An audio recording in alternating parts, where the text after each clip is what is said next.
Hello! It's been a year since I posted on Reddit, so thought it would be fitting to post my story along with a year update. I fixed the grammar, etc. on the first post as I was drunk. Cheers. Tuesday, October 27th, 2020.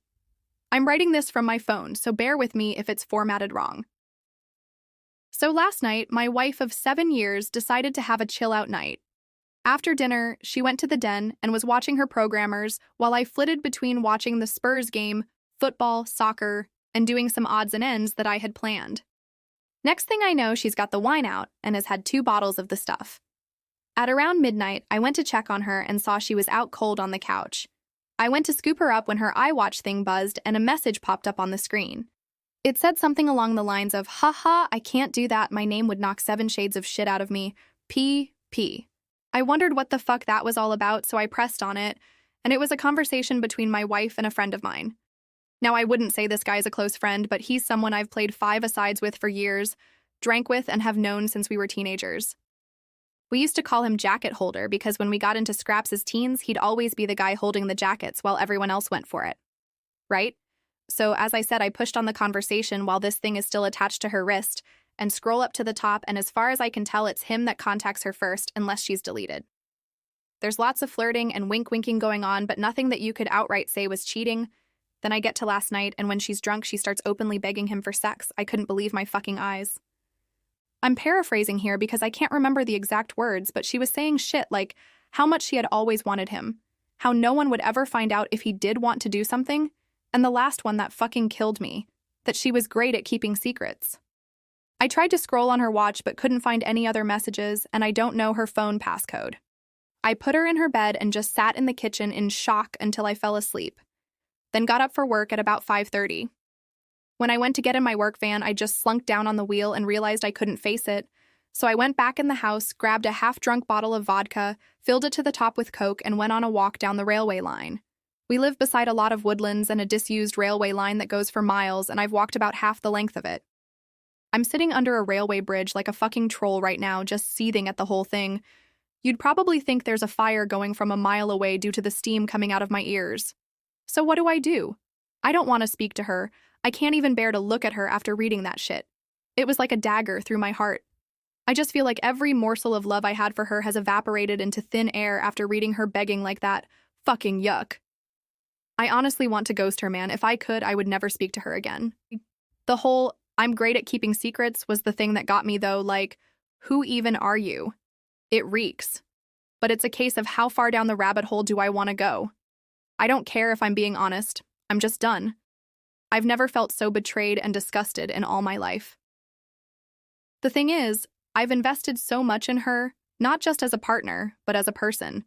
I loved her so much and thought her personality, and by extension, my personality, reflected that of good people. To realize she's a backstabbing snake makes me feel like a snake. I feel like a worse person than I was yesterday. The only way I can describe it is for someone you looked up to, took advice and life lessons from, to suddenly find out they were a pedo or a rapist or just a downright creep. Your entire perception of yourself and who you are would be shattered because you've taken on board what they've said and invested time into a creep. God, I'm rambling nonsense, I apologize. I'm lucky in that our house is owned by my parents, who 6 years ago moved to a retirement village and we moved in. The house will be bequeathed to me when they die, but I don't, and hopefully won't own it for a long time. They couldn't be bothered with the upkeep and all the problems, etc., and wanted to see out their final days in peace. So when we do divorce, my soon-to-be ex won't be getting her hands on it. So what do I do then? I'm honestly thinking of just not saying a word and throwing her right out. Also, while walking here, it went through my mind to get my mate, who's a locksmith, to quietly change the locks today.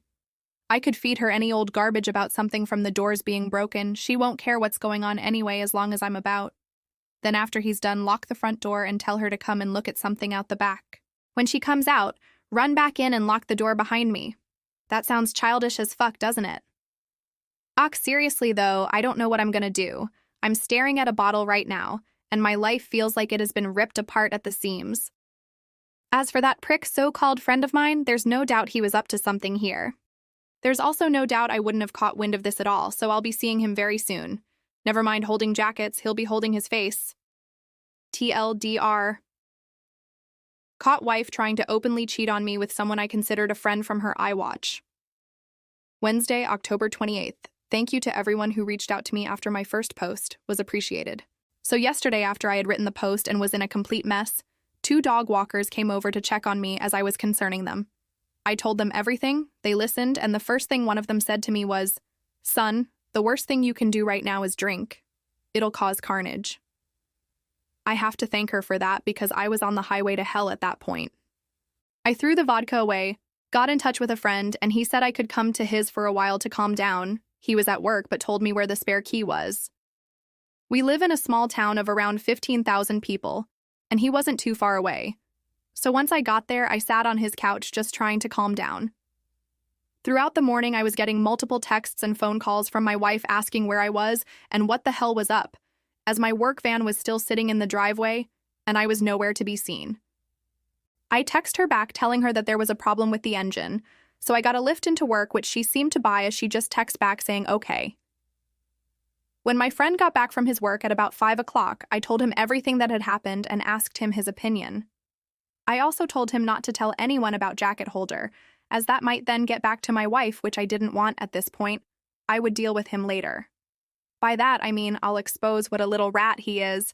Knocking fuck out of him doesn't help me at all as of now. As an aside to the people saying he had done nothing wrong, he messaged my wife first. He was being extremely flirty. What the fuck is he even playing at messaging my wife for in the first place? He only knows her in passing, from afar. Look, I've got no problem with 2 adults conversing with each other, but they hardly knew each other and it was flirty from the start, as far as I could tell. I think they've seen each other while out and about and it's gotten flirty then, so my friend convinced me to try and keep a low profile and see what I could dig up, but at the same time speak to a lawyer and get the ball rolling in terms of finding out my options, which I have done today. He took me home about 6 o'clock, and I was honestly dead on my feet by that point. I think the adrenaline pumping the entire day, then suddenly stopping, knocks it right out of you, so I was extremely tired when I got home. The second I walked through the door, I knew something was up as my wife was on me right away asking me all sorts of questions about work. I asked her why does she even care?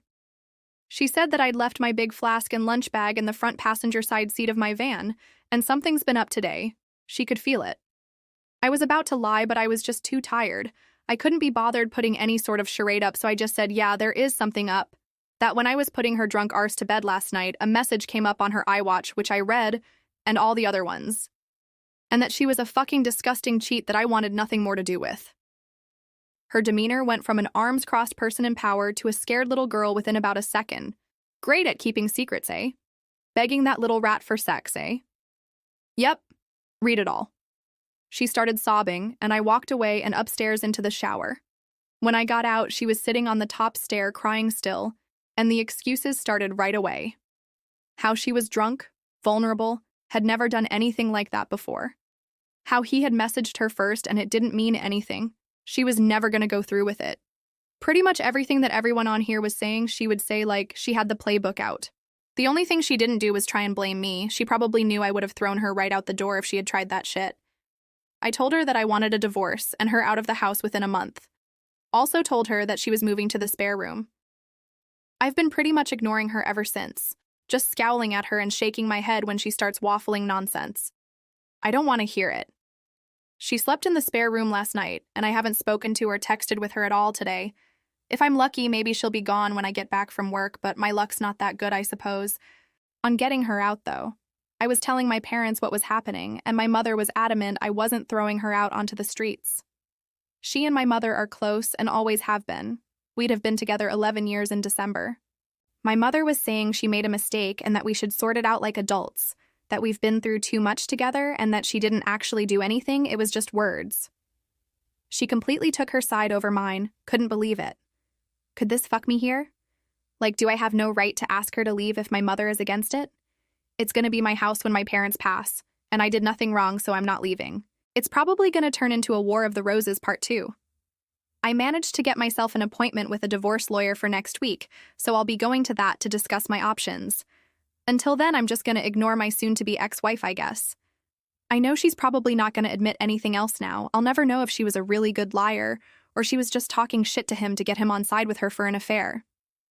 Anyways, Sorry about the delay in the update, just got the chance to write it now as I'm finishing work. Well, back to the funhouse, I guess. Monday, November 16th, hi. I thought I'd give an update since a lot of people have been personal messaging me asking for one. It's now been 20 days since I found out my wife was trying to cheat on me with my friend, and the situation has become hellish. I gave her a month to get out and she's been sleeping in the spare room. But it's clear now she doesn't have any intention of going after she got in the ear of my mother. She doesn't have anywhere to go at any rate, but that's not my problem.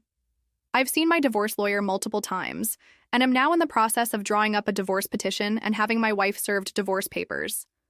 I've also opened my own bank account and taken 50% of the balance from our shared account. The atmosphere around the house has been weird, to say the least.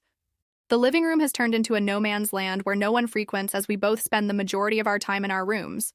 I've also intentionally been working late a lot so I don't have to interact with her much. I had been completely ignoring her, but after reading about the 180, have started implementing that and been civil, if a little cold towards her. I'm so glad I did this, as I was beginning to feel like a monster refusing to acknowledge her existence. It was not the right way to behave, and I ended up feeling like the one who had wronged her, rather than the other way around.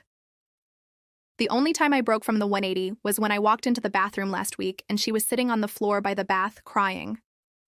I helped her up and instinctively hugged her, though it was more of a there type hug than one with much love attached to it. The sad thing is that I'm so suspicious of her now that I wouldn't put it past her to be waiting on me coming in so she could put on a performance. The thing is that probably isn't even true, but this is the sort of shit that's going through my head in this environment. It's just toxic. She's been crowing about how she'll do anything and everything to save this marriage, anything to prove to me that it was just a silly mistake, so I brought up a lie detector test. I don't plan on ever getting one done, wouldn't even know where to start. I just wanted to gauge her reaction. She was all for it. Well, until a few hours later, when she came to me, tablet in hand, going on about how inaccurate they are, and that anxiety and nervousness can throw up false readings, and with her and her anxiety disorder and all. I just laughed. Wasn't even a normal chuckle either. It started as a bit of a cackle and ended in a childish giggle. It appears she would do everything to save this marriage. Well, everything except take a lie detector test, that is. It doesn't even matter anyway. I meant what I said in my original post. Every morsel of love I had for her dissipated into the atmosphere after I read her say those horrible things. I don't see her as my true love anymore, the person I could tell anything to and would trust with my life. I just see trash that needs to be taken out before it stinks the place up. Jacket Holder has been the talk of the town since I exposed him to our friend group a few weeks back. It's safe to say he has no friends left among us and has been completely ostracized. I tried phoning him a few times, but he refused to answer, then blocked my number. Fuck that little rat. I hope it was worth it. I've spoken to my mother multiple times about this and during a heated argument asked her why she was taking my wife's side. Like, was there something she wasn't telling me here? What was she expecting? Us to live like roommates? Go on like nothing happened? It's ridiculous. She said she has always seen my wife as the daughter she never had but always wanted. My mother had a stillborn daughter before I was born, and it has haunted her, so she latched onto my wife and has done since we got together. As I said previously, they have a close bond. The fact my wife doesn't have any family and only a few friends who have their own busy lives and families means if I threw her out, she would be all alone, and my mom thinks that's unacceptable, especially during a pandemic. She tried to get me to come to a compromise, saying that in 3 or 4 months we should look at it again and see where we are mentally, and is pushing me to try couples counseling before I throw in the towel. I'm not doing that. The thought of being in the same house as my wife over Christmas makes me feel ill. She'll want to do it right as she does every year, and it'll be a complete shit show. My dad, God love him, has never been much of a talker. Never up nor down, just always there. He's a quiet, proud, but timid man. And my mother's word has always been the one that matters in our house. People on here have been telling me that I'm selfish and spoiled as it's not my house, and I have no right to make demands. But it's now a case of my wife or me for my parents. If worst comes to worst, I'm ready to walk out the door and never come back. Fuck this house. I have to be able to look at myself in the mirror with some semblance of self-respect, and someone has to keep their word in this debacle. If I do leave, My friend has said I can stay with him for a few weeks or so till I get myself sorted. If I do walk out that door, though, I'm done with my parents. I'll never speak to them again in my life. They'll probably see it as me giving up on them. Me walking away without trying to at least have a go at fixing things first. I see it as them choosing someone who broke my heart over me. Like, what will be the logistics of this once I'm gone? Just her staying there herself, my mother and father looking after a backstabber while their flesh and blood goes off alone. A little more info on the house. My parents let us move in a year after our wedding. It was an apparent belated wedding gift. Although that was just the chatter from them at the time, they were always planning on moving out and moving us in. I've spent tens of thousands on it over the years, but that's neither here nor there. I have fantasies of leaving this all behind, going somewhere new and starting again. But I don't have anywhere else to go. I've lived in this town all my life. It's all I know. Am I being too harsh here? Ooh. I'm literally ready to slingshot my parents right out of my life, but I feel so torn. Why am I the one who has to lose everything and everyone? I've tried to be good. And I always thought you make your own luck, and that good things happen to good people. Maybe I'm not as good as I think I am. Maybe I deserve all I fucking get. Wednesday, December 2nd. Well, since this morning, I no longer call that house home. I saw on the calendar that my wife had a hospital appointment with her ophthalmologist, so knowing she would be gone for a few hours, I took that as an opportunity to get my stuff together and move out, which I have. After getting my things moved and sorted, I put the house keys on the kitchen table, along with the divorce papers I received from the divorce lawyer last week, and was on my way. I've blocked both my wife and mother's numbers, and any communication I have with my wife going forward will be done through my lawyer. In terms of my living situation, I'm staying with a friend for a week or two, but hopefully, I should be in my own rented place before Christmas. I haven't spoken to my parents in a few weeks. Last time we spoke was via text, and I tried to tell my mother, in explicit detail, the things my wife was saying during her texts to Jacket Holder, why it hurt me so much, and why I didn't think it was her first time doing it with the whole "I'm great at keeping secrets" comment, and thus could never trust her again. My mother texted back saying she couldn't speak to me when I was like this, and she would let me cool off. She tried to phone me a few days ago, and I blanked her call, and as said a bit further up, since today have blocked her number. I feel so let down by my parents, and at this point, it almost feels worse than the original betrayal from my wife. The way I'm feeling right now, I don't think I'll ever speak to them again. I think in times of strife, you look to your family to be strong for you, to be a rock and give you, the wronged one, support. My parents have been weak. They've made me feel like the one in the wrong, like I'm overreacting, and it's me that's ripping this family apart. Well, it's not. I never asked them to move mountains for me, just move my cheating wife out of the house, and they made their choice. My father also had the chance to put his foot down for once in his life and stand up for me.